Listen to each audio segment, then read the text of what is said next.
Love triangle, iniimbestigang anggulo sa pamamaslang sa isang negosyante sa Ilocos Sur. Sa Pagadian City naman, SUV at motorsiklo nagsalpukan. Yan at iba pang mainit na balitang probinsya, hatid ni Jay Sabale.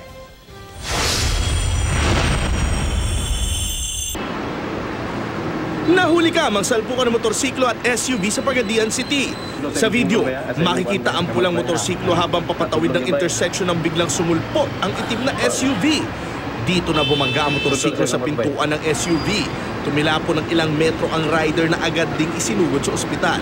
Hindi na sinampahan ng kaso ang driver ng SUV dahil nangako siyang sasagutin ng gastusin sa pagpapagamot ng kanyang nabangga. Pahirapan ang pagtawid sa ilog ng mga residente sa Langiden, Abra. Matapos ang sunod-sunod na pag-ulan, tumaas kasi ang level ng tubig sa Abra River, kung saan sila tumatawid para makarating sa kabilang bayan. Pinagkakakitaan naman ng ilang residente ang pagbabalsa para makatawid ang mga kapitbahay. Pinangangambahang mas mataas pa ang level ng tubig sa ilog kung magpapatuloy ang pag-uulan.